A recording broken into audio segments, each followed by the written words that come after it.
Does the idea of grinding through another 20 or 30 years of work leave you exhausted just thinking about it? Today on Escape the Clock, we're aiming to answer the question, if your job were guaranteed to be waiting for you, would 12 weeks away be enough to pull you out of burnout? With tariffs, layoffs, and market volatility rattling the economy, a lot of people feel the pull to work harder and longer just to hold on to what they have. But the body keeps the score. In 2025, 76% of U.S. workers reported some level of burnout, and more than half reported those levels to be either moderate or severe. And nearly half, 48%, have left a job for reasons tied to their mental health. 2/3 of those exits were voluntary. Burnout has become a quiet epidemic, hurting the majority of working Americans. Some are taking action. Mental health-related leaves of absence have jumped 300% compared to before the pandemic. But many of those are forced or desperate moves, not always an intentional wellness strategy. And many people never act at all, especially those of us who find ourselves trying to chase or maintain financial independence, where the mantra is to grind harder and sacrifice more. But the trouble is, sacrificing your sleep, your relationships, and your mental health in pursuit of a number, especially one that can feel like it keeps moving, that is a great recipe for regret. So what are you even supposed to do when pushing through stops working? The good news is that there is an escape hatch that most people don't even know exists. And today I'll be joined by Dr. LEAH Kaler, a licensed clinical and prescribing psychologist who spent 6 years inside the FBI supporting agents, staff, and their families through some of the most high-stress work imaginable. She has lived burnout herself, and now she focuses on burnout, sleep, and helping people using the Family and Medical Leave Act for their mental health.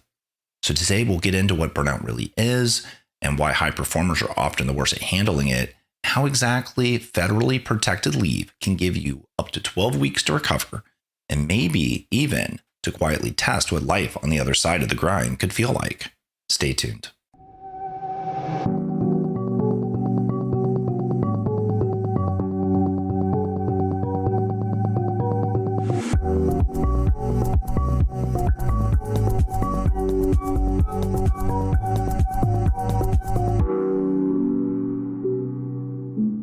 Welcome back to Escape the Clock, the show where we highlight strategies and approaches for achieving financial freedom and having the option not to work. I'm your host, Daniel C. Rogers. The path to financial security is not a sprint. It can take years of discipline and focus. In the United States, we exist in a culture of work hard, make sacrifices, and build enough to sustain off of after the grind is complete. And for many people, that pressure compounds quietly until the body and the mind begin to break down. A study by WellHub found that 80% of employees are now at risk of experiencing burnout. Chronic job stress contributes to approximately 120,000 deaths in the United States every single year. And 34% of employees say that their productivity suffered in the past year because of their mental health. And when burnout hits, it can feel like a surprise. It's easy to get caught up in the motion of just getting by, only to wonder why the same things that used to come easily are now suddenly only getting harder. That is the realization of burnout, and most people don't know what to do at that point. It's natural to think that you'll just push through, to white knuckle it. Tell yourself, I'll just get through this next deadline, the next few months, or the next milestone. But doing so can have an immeasurable cost on your health, your relationships, and ultimately your plan. So if pushing through isn't the answer, what is? What most people don't realize is that the federal law may already give them the option to step back, recover, and get healthy without the risk of losing their job. The Family and Medical Leave Act, or FMLA, allows eligible employees to take up to 12 weeks of unpaid job-protected leave per year for qualifying mental health conditions. Anxiety, depression, PTSD, and other serious conditions can all qualify, and your employer cannot fire you, demote you, or retaliate against you for using it. You're entitled to return to the same or equivalent position when you come back. Yet most people have never heard this explained in plain language. And that is exactly why I'm so excited about today's conversation. Dr. LEAH Kaler is a licensed clinical and prescribing psychologist who spent 6 years serving as a full-time psychologist with the FBI, supporting high-performing professionals in some of the most high-stress environments imaginable. Through that work, she saw firsthand how chronic stress, burnout, and untreated mental health challenges can impact even the most resilient individuals.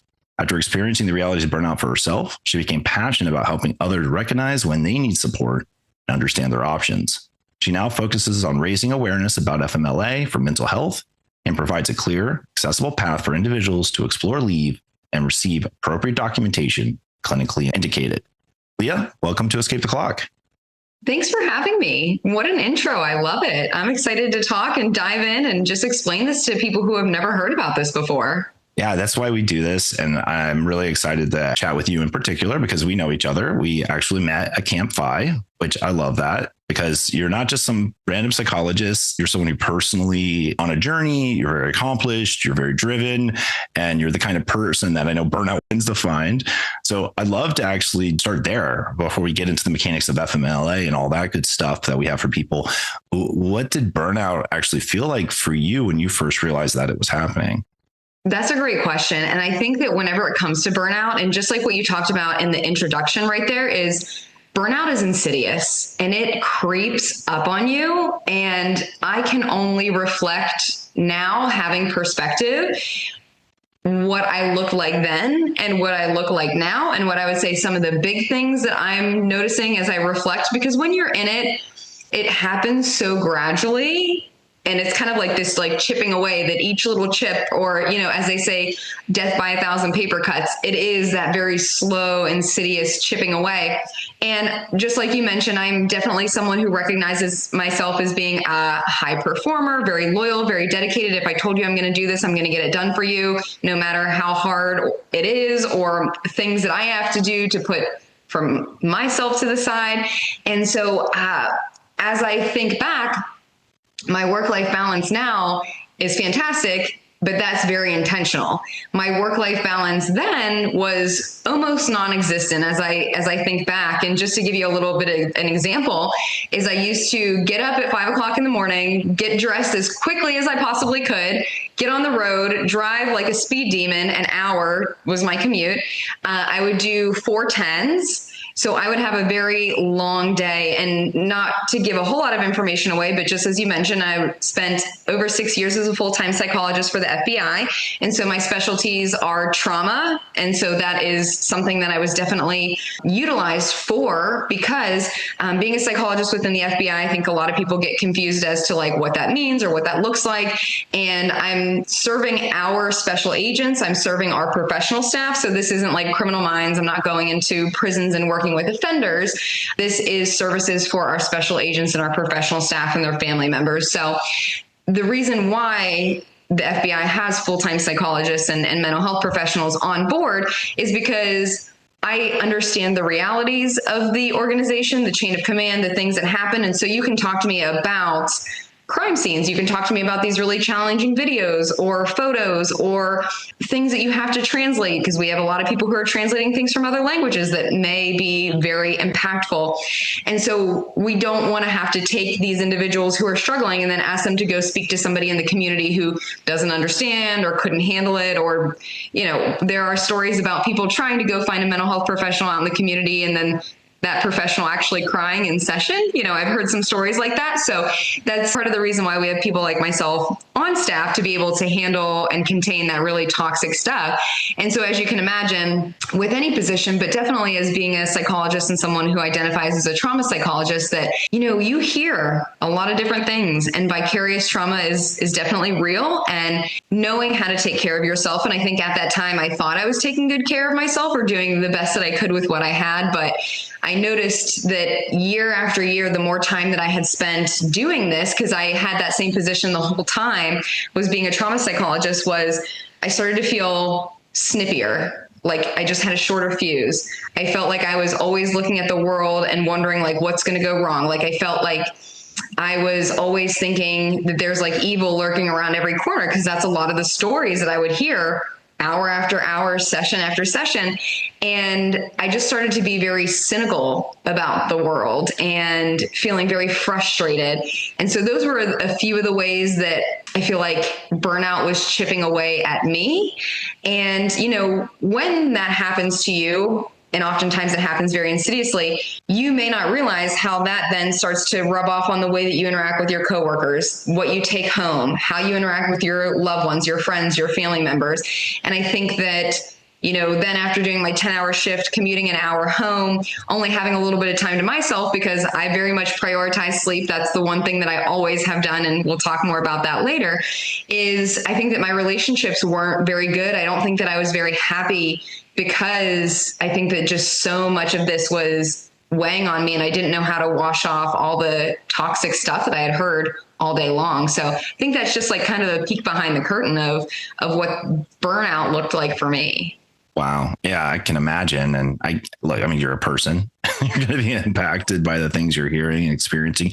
And, it's interesting because the people who are looking to support us, we want to know they can relate with us in some way. And like you said, you're able to handle that. It actually reminded me of when I was working in Xbox on the earlier days. We were releasing a camera for the first time for the console. And the launch game was Uno, the card game. And this was so people could play multiplayer and see each other as they're playing the card game. Anyways, it's a simple thing, right? It doesn't sound like a big deal, but the amount of trauma the moderators had to go through because the things they would see on these live camera feeds, like abuses happening and horrible things, and they had to report these. They had to watch it. They had to report it.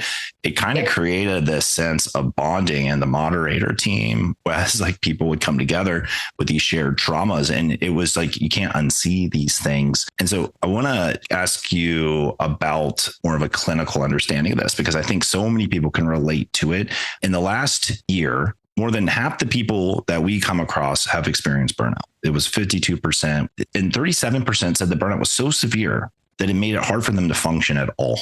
So this is like a real thing that's affecting the quality of our lives, our happiness, everything. Yet 42% of workers refrain from discussing mental health at all.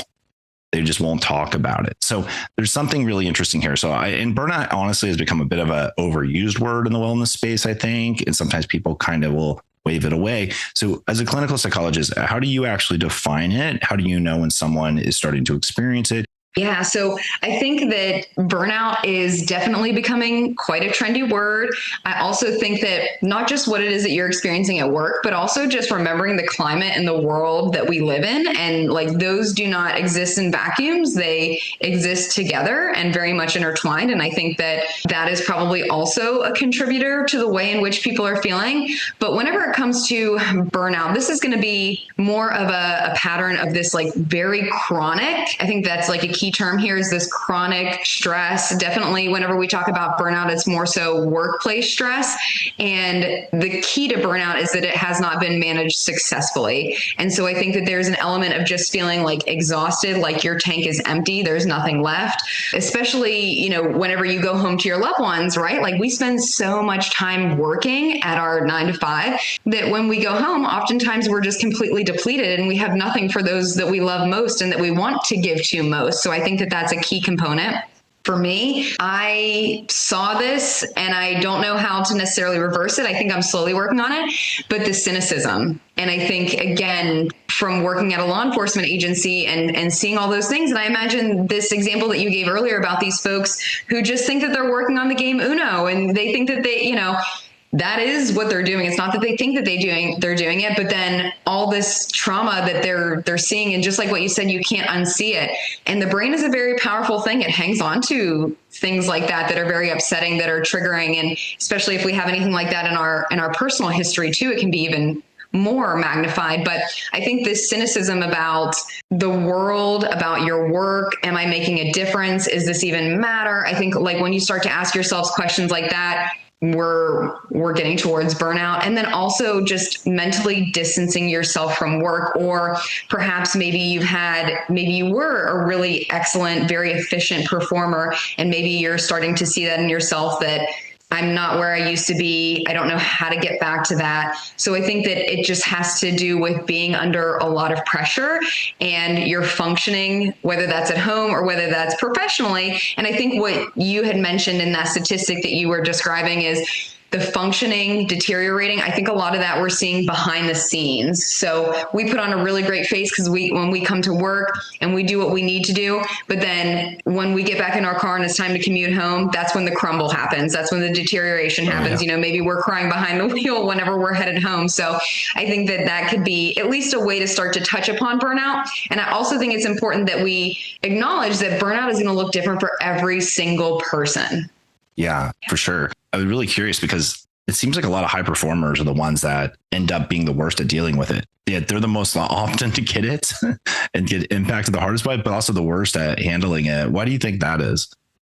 I agree. And I myself identify as being a high performer. And I think that that's always been a part of my identity. And so I think that we as high performers, we get this dopamine rush of getting things done, checking things off our to-do list, being recognized, standing out amongst other employees for whatever it is that we're contributing. So I think that we will do whatever it is that we need to do to continue to get that dopamine rush. And that means pushing ourselves to being overloaded, to being stressed, to being tired, to being emotionally depleted. And I think it really has to do with having that as part of your identity. Again, I think that when we have that as part of our identity, admitting to burnout or talking about mental health, like you said, it's kind of hush hush behind closed doors.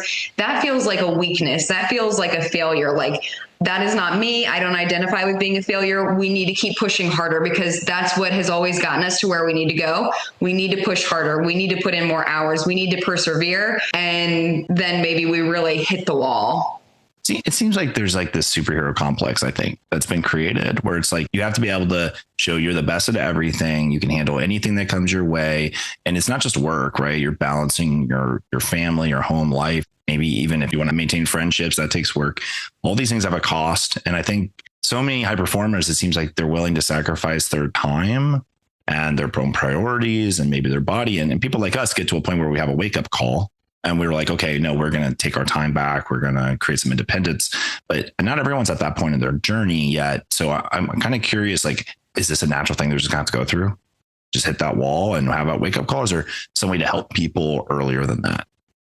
So that's a good question. And I think because I spent my whole entire career in law enforcement, I think that the folks who are there and who are the high performers, just like what you said, will make sacrifices so we can continue to be seen as that high performer. And I think that that's oftentimes why we see such high divorce rates in law enforcement and first responders is because we will perform amazing at the job. We'll continue pushing. We'll be loyal. We'll be dependent. And then whenever we get home, we're just completely exhausted or we've missed soccer practice. We've missed bedtime. We've missed the school play. And it takes a toll on our family. But I think part of us as high performers think it's okay. My family will always be there. They are this staple. They are this pillar. But what I really need to work on is being the best at work. And so I think that it really depends on how self-aware you are, but also how willing are you to accept feedback? Because hopefully there are friends, family, coworker, loved ones who are saying, hey, I'm seeing these changes in you, or, it used to look this way and now it looks this way. And sometimes people are really willing to take that feedback. Oftentimes people don't want to take that feedback. So I think that it doesn't necessarily have to be inevitably hitting the wall if you're willing to be reflective, self-aware, and taking feedback. It actually kind of reminds me of this meeting I had at Google once where I was with a couple other project managers, and one of them, she was really struggling and admitted that she was fully burned out. And then one after another, dominoes falling, everyone's like, yeah, me too. And it's kind of this opening up about everyone being burned out and how bad it is. But there was almost this sad acceptance that it's just the way it was and there's nothing anyone could do about it.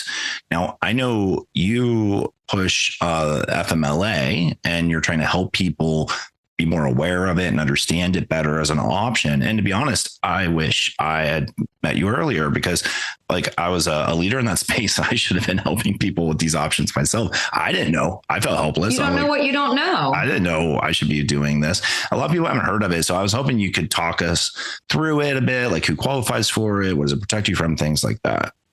Yeah, absolutely. So let's break it down. FMLA stands for the Family and Medical Leave Act. FMLA. This is a federal law. It is protecting eligible employees, and we'll talk about what that means, for them to take up to 12 work weeks of unpaid, that's very important, unpaid, but job protected leave And you can do that in a 12-month period for what we would call a qualifying family or medical reason. And we'll talk about what that looks like for mental health.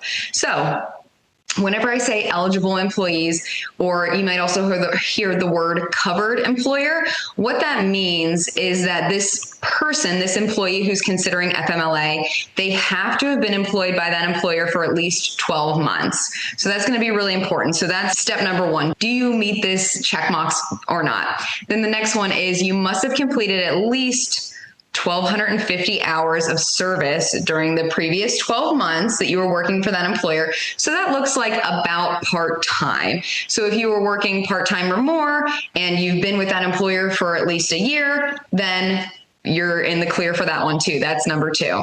And then the third one is you have to be at a site, or your employer has to have at least 50 employees within a 75-mile radius. So those are the three big eligibility requirements. Those are kind of like the guidelines, right? So not everyone, unfortunately, will be able to meet those requirements. Maybe if they work less than part-time, they haven't been there for a whole year. Maybe this is a small business and there's only 10 employees. So unfortunately, this doesn't stretch across every single employee, but I think that a lot of people who are listening will at least check those basic boxes. What about location to an employer? Does full-time remote employees that might be across the country, do they have any eligibility concerns?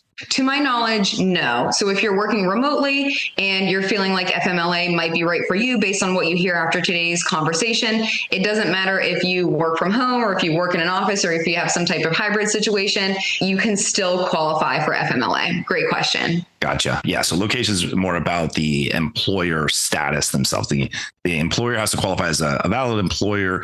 You have to qualify as a valid employee who actually did work. To be honest, like if you're burning out or you're going through one of these mental health conditions, likely you have been qualifying through doing all those hours of work in the past year. So what in particular conditions do they stipulate? And are there any big gotchas that people typically hit when they're looking at this? So what's really cool about FMLA, in my opinion, as a psychologist, as someone who can sign off on this, is that there's no list of conditions. There's no list of approved diagnoses. And again, I think that that goes back to what I mentioned earlier, is that burnout or mental health issues or concerns are going to look different for every single person. And I think that that's really important. And it's more so falls to the discretion of the person who's going to sign off on that FMLA paperwork, as far as how is this person being impacted? And this is a really big piece, is how is this impacting your ability to do the functions of your job? So for those of you who have never seen FMLA paperwork, which I assume that that's probably almost every listener here, the paperwork is short and sweet. It's about 4 pages. One section is for just general employee information, so like name, age, date of birth. Then the next section is for the employer, so just filling out who your employer is. And then there's a section about job duties. And then the final section is for either a physician, if we're talking about a physical health condition, or the psychologist for a mental health condition. And there we would have a conversation essentially to say, what is it that you're struggling with? And you mentioned this a lot earlier when you introduced the topic. Is it anxiety? Is it depression? Are you having panic attacks? Have you been traumatized? Are you struggling with sleep? Are you struggling with adjustment? Like there's so many different ways that you can kind of meet the criteria in the fact that it is impacting your ability or preventing you to do some function of your job. So it's very open-ended. So I think that that's important for us to wrap our head around, is that you don't have to check each of these boxes. You don't have to have a specific diagnosis. You don't have to be going to therapy. You don't have to be taking medication. Just as long as the discussion that you have with that provider who's going to sign off on that paperwork shows that you have been impacted in such a way that it is impacting your ability to function at your job or preventing you from doing some type of essential function of your job. Are there jobs that are considered more mission critical and like the leave wouldn't be eligible for, or does this apply like a blanket to any job anywhere, or can the employer have some power to say no in some cases? So this is a good question and a very important question. So mission critical That's definitely a word that we have seen many a times at the FBI. At least what I can speak from is, yeah, absolutely. We certainly do have people who are mission critical. However, whenever you meet those 3 criteria that we talked about earlier, as far as being full-time, meeting the correct hours and having enough employees, and then also what you're struggling with is challenging enough that you cannot complete at least one of your essential job functions, then that's all that the doctor's note essentially needs to say. It goes to HR, and then HR or the employer is the one who makes the decision whether they're going to approve it or deny it. However, they would be hard pressed to be able to deny something like that, because if we go back to this is a federal law. This is a job protection. And, I think it's important, even though you mentioned it, I just want to reiterate it, that when you take FMLA and you can take it for up to 12 weeks, your job is protected. They can't fire you. Now, if there were performance concerns, or maybe you were on some type of performance plan beforehand, well, that still stands. But while you are on this potentially up to 12 weeks of leave, you can't just be fired. And they have to bring you back at your same job or something that's very equivalent in pay, equivalent in duties. So I'm hoping that answers your question, is that this is very much a federal law. And if you are filling out the paperwork in such a way that shows that this person can't perform at least one of their essential job functionings, then they are eligible. That actually makes me think of a couple more questions I want to ask before we get into some of the particulars about using it successfully. But one is, you mentioned the duration of leave. Does it have to be a continuous block, or can people break it up?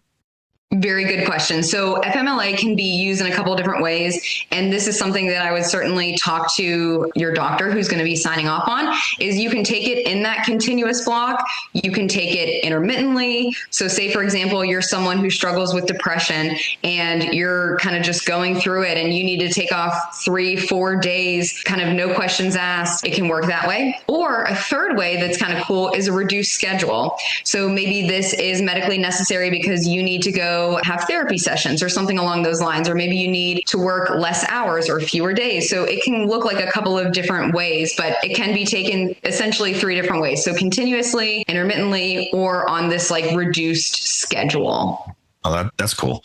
Yeah. The other thing that kind of scenario that popped in my head was, if you're on a leave and there's a reduction in force, like a layoff that happened, that would have impacted your role, is your role protected fully in all conditions during the time? And if you come back and the specific role doesn't exist anymore, you mentioned there has to be maybe a comparable type. So would a new type of role have to be created for you in particular because you happen to be on a leave?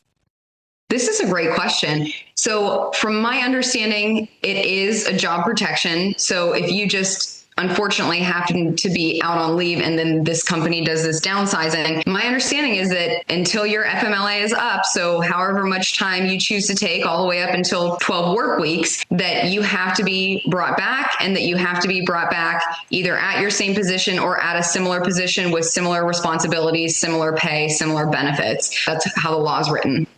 Honestly, this sounds like a really powerful option that I'm excited for more people to learn about. Despite these protections that you just covered, stats show that only 53% of employees even know how to access basic mental health care through their employer, like just normal basic benefits. So there is a need to understand these tools and what to do. So imagine someone's listening right now. They're thinking, hey, I think I could qualify for this. I'm interested. Walk us a little bit through start to finish. What does that look like? It sounds like it's a conversation with a psychologist or a doctor, get diagnosis, paperwork, and a discussion with an employer. What does that from start to finish kind of look like for an individual?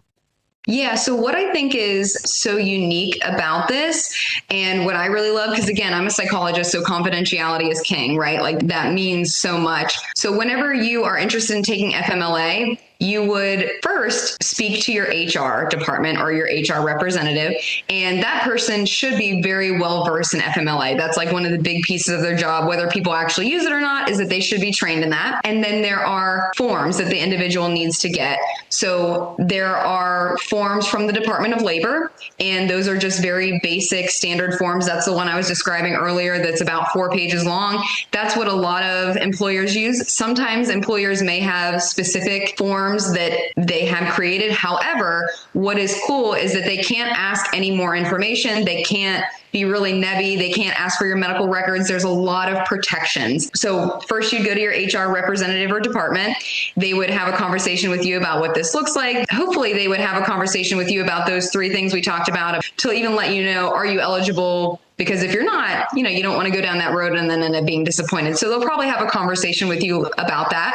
Then they'll probably either give you the standard forms or they'll maybe give you employer specific forms. And then oftentimes, and this is a part where if you're already burned out and stressed, this can really amp up anxiety more, is that sometimes there's a deadline. So they may give you these forms and say, hey, I need these in 5, 10, 15 business days.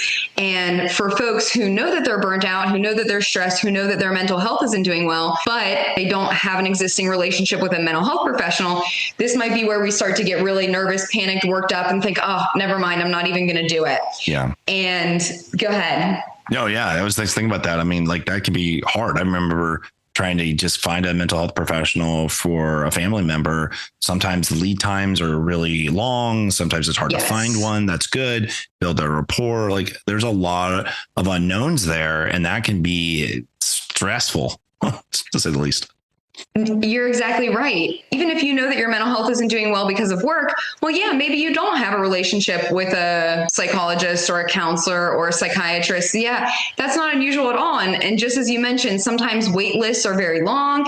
And then if you've gone in to see the person for one session, they may think, well, I don't know you well enough to fill out this paperwork, ethically, or, whenever it comes to the mental health world, we have people who are at the master's level. We have people who are at the doctoral level. And so people may not even be educated enough to know who can sign off on these forms. So it has to be a doctoral level psychologist rather than a master's level clinician. So it's important to know that too. So if you do have an existing relationship with a mental health provider who's at the doctoral level, they can sign off on that paperwork. But this is oftentimes where people struggle and panic because they don't have that relationship, and maybe they also don't have a PCP, or they don't have a PCP who might be willing to sign off on that because mental health isn't necessarily their wheelhouse. So this is where people often find themselves stuck, and it kind of feels like quicksand because that deadline is ticking that they have to turn in that paperwork. And so this is a place where I've seen a lot of people getting stuck, and a place where I'm attempting to make sure that people can find the resources that they're looking for. So at least with the services that I provide is that you would schedule a 30-minute consultation.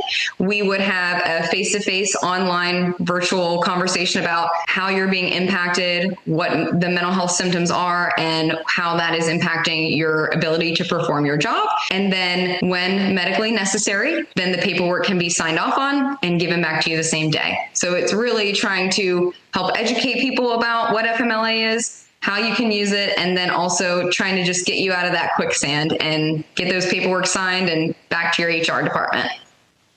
On the practical side here, in addition to that, imagining people are thinking about the conversation with their boss and how to pay for this because it is unpaid. So maybe we can start with the finance side real quick, because I'm sure no one wants to think about that conversation with their boss if they can't pay for it. You're on the FI journey. You understand the value of, working hard and trying to have enough. How do you look at this? Is this just for people who have built up enough savings? Should they treat this as a budgeting goal? What kind of money moves do you think is important for people to be successful here? So I think whenever it comes to this financial strategy, there's a few different ways that you can look at it. So talking to your HR department first and foremost and seeing if you can run leave concurrently.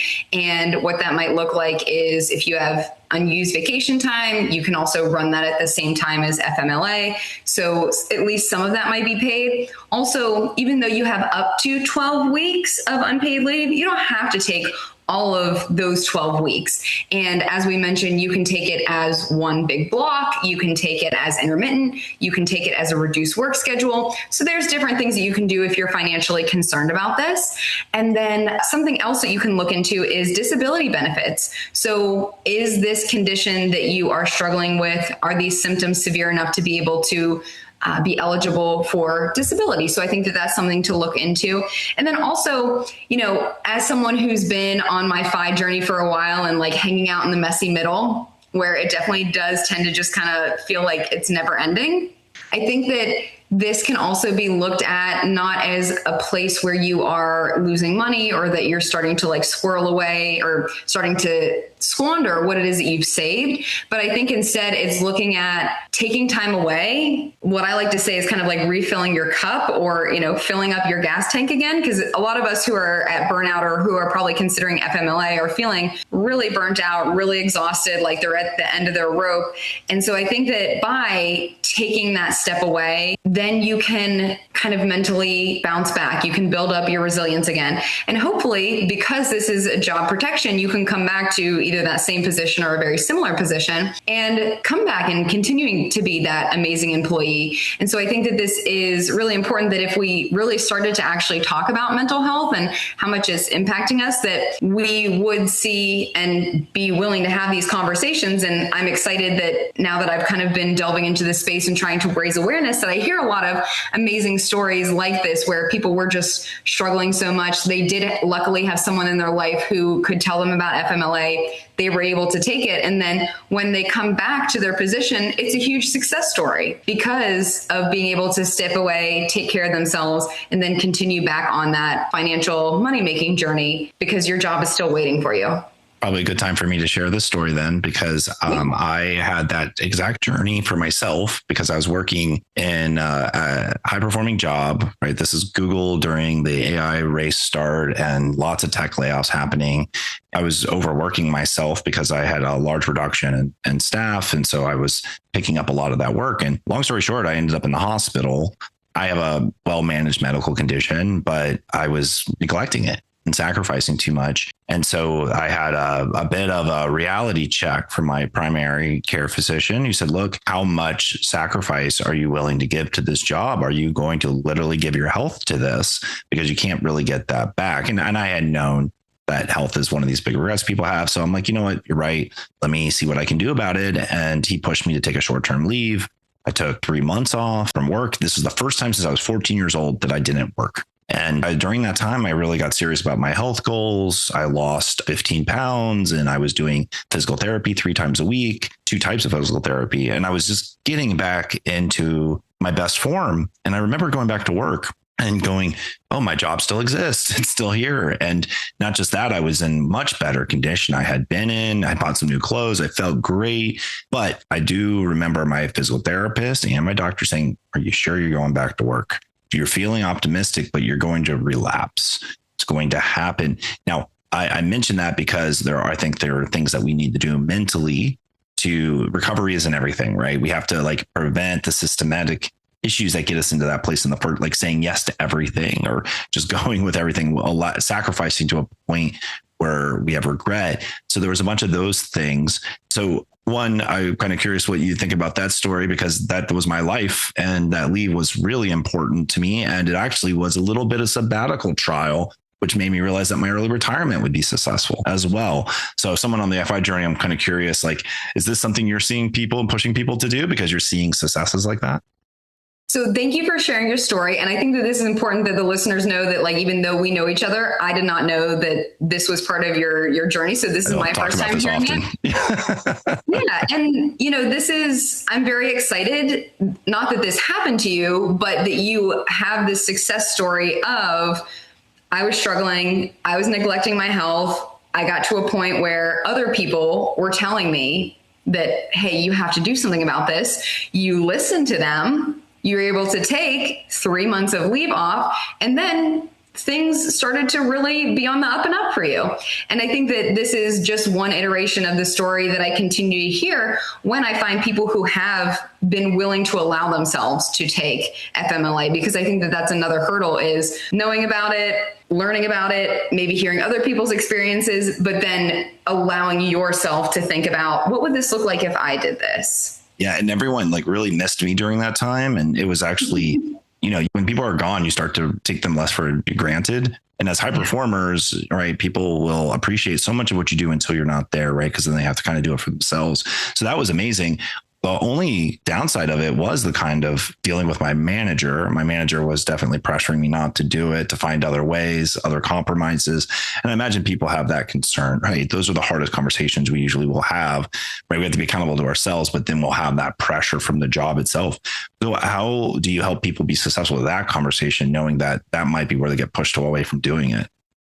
And the bottom line is with conversations like this is that it really needs to happen through HR. And whenever, again, we talk about FMLA, I imagine that bosses don't really know a lot about it and how it works and the protections. And so you don't have to tell them your diagnosis. You don't have to tell them, hey, I've been taking medication for 20 years, or you don't have to tell them anything. There's very little that you have to share. And a lot of this conversation can be had kind of as HR is like the middleman, because I think that that's probably a huge barrier, right? Like if I think about some of the bosses that I've had before and, you know, the dynamics and the power structure of it all, you know, you're afraid to even go ask them for a signature, let alone, hey, would it be okay if I took away like 3 weeks of leave when I'm one of your highest performers? You know, like intimidation is also a very big tactic, you know, whether that's appropriate or not in the workplace and power dynamics. And so I would say that really relying on HR and not being pressured to give more information than is within the law. And again, the law has a lot of protections. There's very little that you actually need to share. And I think that's what's so cool is on the FMLA paperwork, the psychologist doesn't even have to put a diagnosis. Like we don't even have to name what's going on. I think that's power, right? And having that person in your corner. You know, I noticed when I was on my leave and now in my early retirement that I started sleeping more and, you know, actually resting like fully. And that made me kind of reflect on how I was sacrificing so much sleep during my burnout period. And also now I can recognize I had some depression and some other stuff going on back then as well, which I've dealt with. But, you know, good health compounds, right? Like getting in a good physical has helped my mental, and that's helped my emotional state and everything. It all has come together. But I sleep great now. I mean, I probably too much, but I don't know. You wrote the book If Sleep Were a Drug, so you get this. So I really wanted to talk to you about this as well. I think it is related because you're, you know, as a licensed clinical and prescribing psychologist who's specialized in sleep and trauma, I was hoping you could talk a little bit about the role that sleep can have on the body and the mind, especially someone who is undergoing a lot of work and financial stress and is feeling a bit burned out. Absolutely. So I'm very biased, but I believe that sleep is the foundation for everything. So I used to have a psychology supervisor, and she used to say the 3 pillars of health are nutrition, exercise, and sleep. I highly disagree with that. I think that the foundation of everything is sleep, and then you can build upon it whatever you want to. But I think sleep goes both ways. So if you're sleeping well, a lot of people don't realize this, it's tied to weight management. It's tied to having a better mood. It's tied to decreasing your susceptibility for germs and viruses and things that are going on. But if you're sleeping poorly, then it's going to impact your mood, and probably in a negative way. You're probably going to be more snappy with other people, which will probably impact your ability to interact with coworkers, with bosses, with family members. If you're not sleeping well, there's a lot of research out there to show that it impacts weight management in a negative way. And so that it can be a snowball depending upon how we treat sleep. And one of the things, because I love talking about sleep, I love going to conferences and talking about it. And I tell people how many hours of sleep our normal, average, healthy adult should get. And do you want to take a guess before we jump in, before I tell you? Oh my gosh, I'd probably be so wildly off. It's probably bad, right? So a lot of people don't know, and I get all kinds of guesses whenever I do this with an audience, but the answer is for adults, that's ages like 26 to 64, this age category should be 7 to 9 hours per night. Yeah. You know, as you get older, people, their amount of sleep they need will change as well. So I think it's depending on your age. But I always remember to go for 8 hours, right? So you're not wrong. Sleep needs change throughout the lifespan. So if you think about a newborn, toddler, elementary school, like our sleep needs change drastically. But one interesting thing is as we get older, we get less sleep, but it's because sleep is harder to come by, not because we need less. So things like chronic pain, polypharmacy, a weakened bladder, things like that. But nonetheless, so whenever I say 7 to 9 hours, people's eyes usually bug out, especially when I'm talking to law enforcement, because holy cow, 7 to 9 hours. And that's not just being in bed. That is, we're talking sleep, being asleep for 7 to 9 hours. Cycles, like you're actually getting rest. Yeah. Yes, we're not just laying in bed. Yeah, we with eyes closed, we are actually sleeping. And what I will tell people, because normally I'll lay the foundation, I'll talk about sleep, I'll talk about why each of the stages are important. And then I tell people that they're magicians and that if I had a penny for every time I said, I wish I had more hours in the day, I'd be fat-fi by now, but I'm not. That's not how things work. But I tell people, how do you make more hours in the day? Because I know that you experience that too. Right. Yeah. And I understand the impact of a lack of sleep on my body because I have a health condition. It makes my pain worse. It makes my mood worse. It makes my thinking, my cognitive abilities worse. Have you seen that Netflix show Awake? It's kind of like a game show. Oh my gosh, you'll love this. Okay. So they make contestants go through sleep deprivation. They're not allowed to sleep. I would not love this. No, just to see how validating it is, because like over 24 hours, and then they make them do kind of menial tasks like remember a number, like or sort things, stack things, right? And the one who can perform the best will get a cash prize.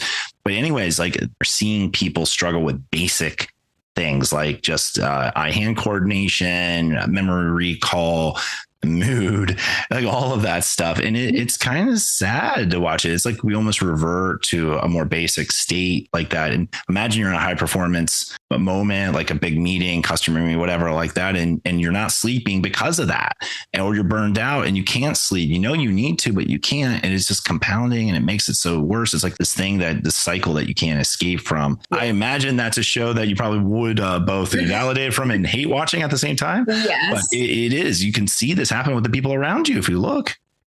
Oh, absolutely. And so this reminds me of two things that I really want to hit home is that first, when you've been awake for over 24 hours, and that's not unusual, right? Especially if we have a project, if our kid has some type of science fair thing that you're up all night trying to finish because they only told you about it last night and it's due tomorrow. It is not unusual for us to be awake for 24 hours. It happens. Life happens. When we get to that point, not that we've had alcohol in our system. Maybe you do, maybe you don't. I don't know what you're doing during that 24 hours, but our judgment, our coordination, our behavior, you name it, is equivalent to being low level inebriated. And I like to tell people, you know, I like to have fun with my audiences. What's it feel like to be drunk? And you know that you're not making very good decisions. You know that what you're doing maybe isn't the safest thing. You know that the choices that you make, you're probably not really thinking through the pros and cons like you have the full ability to do. And that's just 24-hour period, right? Like that's not a tough feat. When we get further and further, and just like what you were mentioning in this show,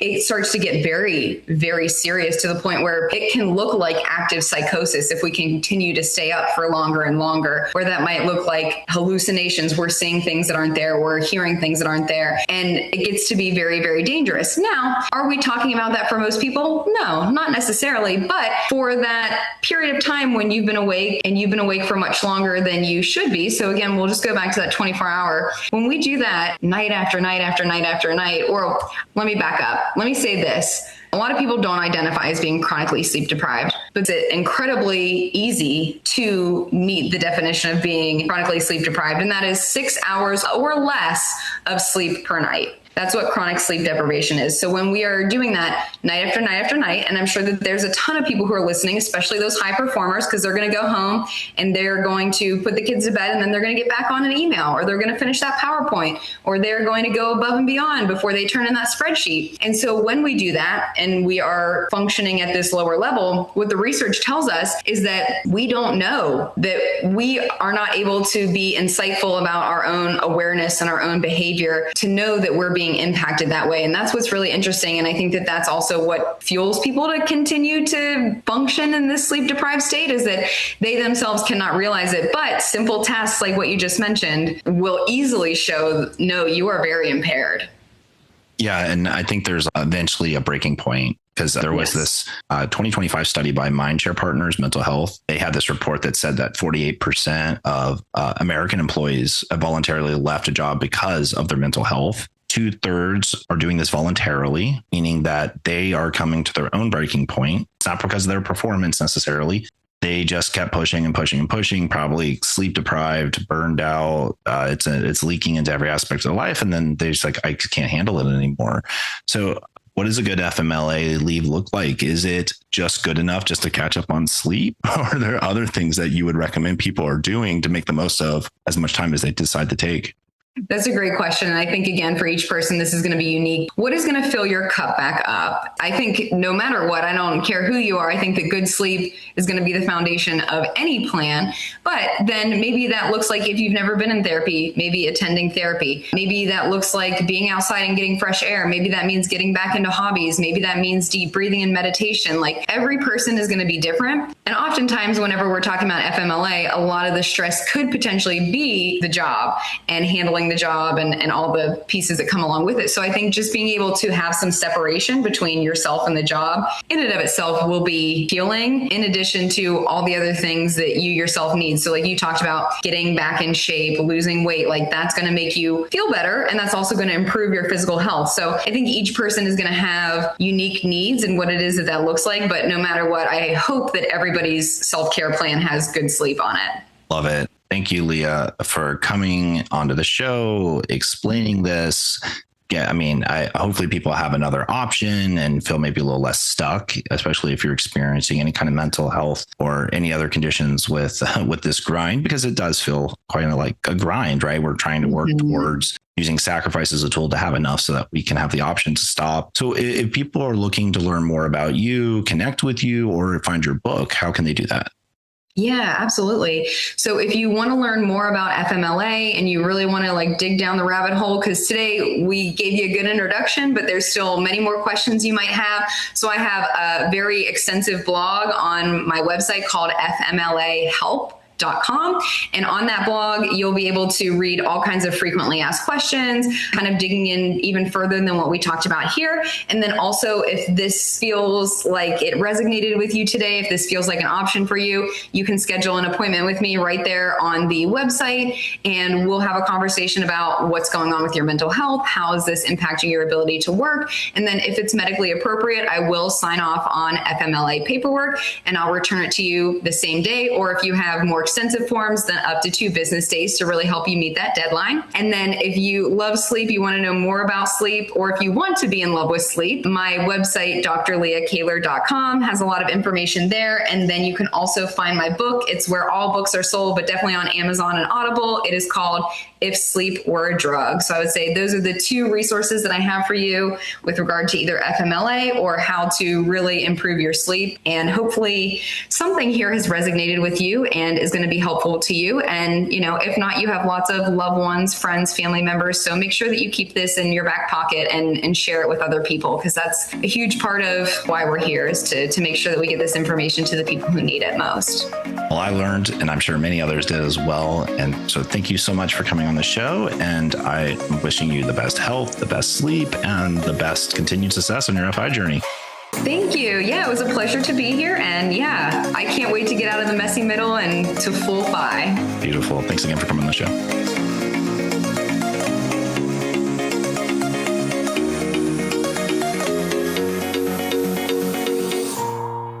Burnout. I've been there more than once myself. I spent 20 years in tech. And as a software developer, I found myself coding late into the night and even giving up weekends. But that was the job. They handed you a laptop, and with it came this quiet expectation that you would work as much as the deadline would demand. And those deadlines, half of them were these arbitrary dates that got set by someone who had another job to do, who was measured on a different performance metrics. And it was all set to squeeze the most out of everyone. And so you lean in, and nobody wants to be the reason that a date slips. So you push. And when push comes to shove, the deadline just moves regardless. It can all just feel like this endless treadmill. Keeping pace, it just grinds the body down, and then eventually the mind. And the worst part is just how quiet that can feel. You don't really see it coming because the blinders go up, and that extra push, it just stops feeling like a big deal. It's just the norm. And then one day it kind of like all lands at once. It's like waking up at a bottom of a hole with no rope. And then you're just like, how the heck did I even get here? And you have no idea how you're going to get out. It just feels hopeless. As we built this world where you're expected to be a high performer. Everybody, pretty much every job is expected to outperform whoever is around them. And now that's become the minimum bar just to keep up. So many of us find ourselves just raising our hands for that extra task, even if it doesn't even fit on our plates. And at first, it's really not that big a deal because the dopamine carries us part of the way because there's this excitement over the promise of that imagined end result of where we actually complete the task and we ship the work and we get celebrated for it. But as the reality hits and hours turns into days and the days into weeks, the high will fade. And what is left is exhaustion. And sometimes that can result in frustration, anger, and emotional strife. And when you're in an environment where so many people are burned out, that is a petri dish for conflict. It can be really toxic, even in a non-toxic environment. And LEAH knows exactly what that exhaustion does to a person. She understands it because she studied it. She's even worked on practicing and helping people in the most high-stress jobs in the FBI recover from it. And as a sleep expert, she's watched how fast our thinking and our behavior can fall apart without that rest that we so desperately need. Because insufficient sleep, that costs the U.S. economy around $411 billion a year in lost productivity and over 1 million working days.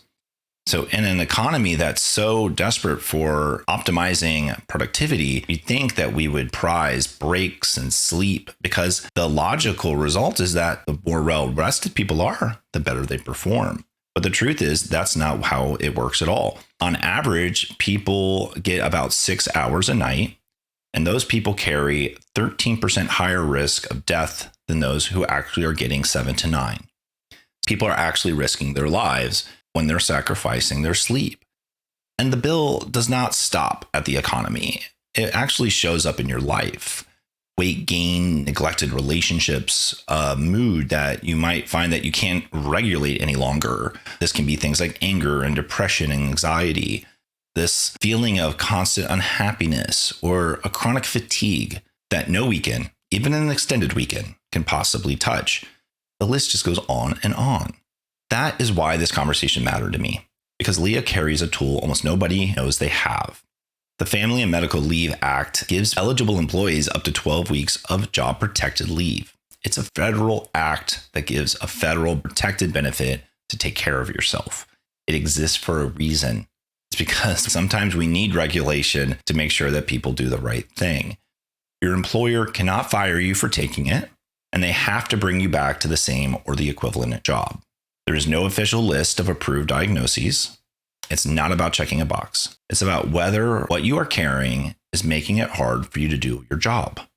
And the part that surprised me the most is the psychologist signing the paperwork doesn't even have to name what is wrong. You don't have to disclose anything. You don't owe your boss an explanation. You just route it through HR. You share only what the law requires, and the protection is your shield. It's not a loophole. It's the right that a lot of people don't even think they have. And taking that kind of leave is not some fringe move anymore.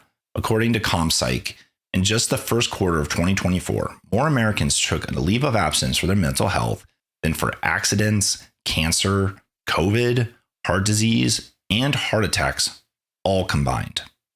That is a lot of leave. It is becoming the norm.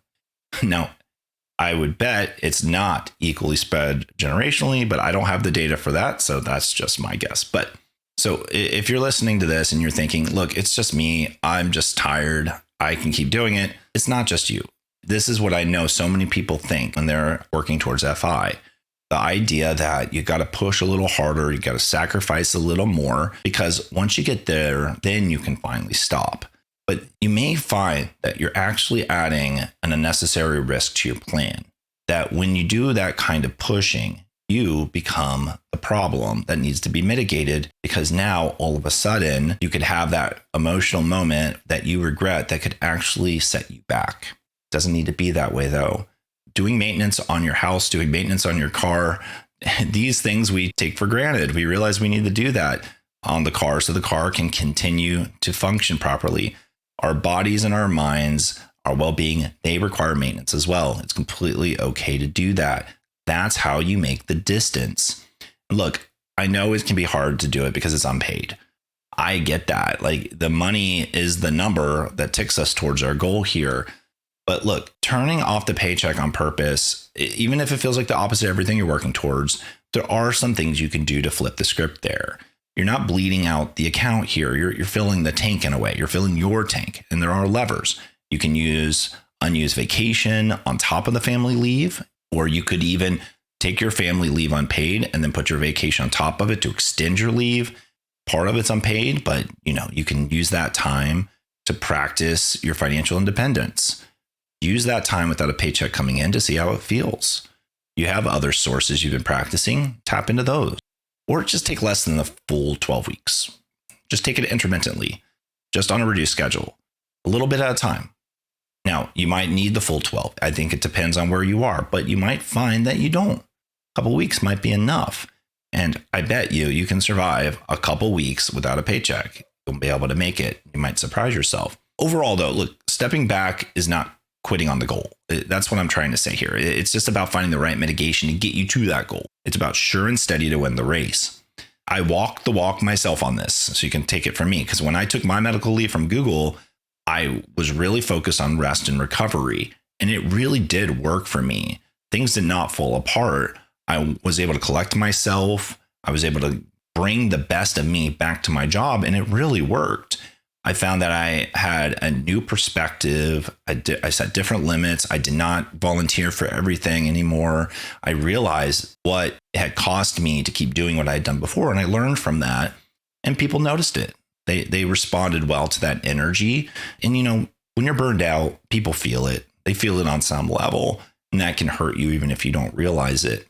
Best yet, though, that medical leave gave me the space I needed to rehearse my escape from the clock. Because if a sabbatical isn't an option for you, then you might find that an FMLA approved leave for your mental well-being is still also a great alternative for that sabbatical. So look, if you take one thing from this episode, just let it be this. Pushing through is not strength. It is one of the big 5 end-of-life regrets. And it's one that any of us can easily avoid today. The escape hatch is real. The law is already on your side. And the hardest part is giving yourself permission to use it before your body forces the issue on you. I'd love to hear from you. Have you ever stepped back on purpose? And how did it change how you saw your work? Or are you white knuckling through it right now?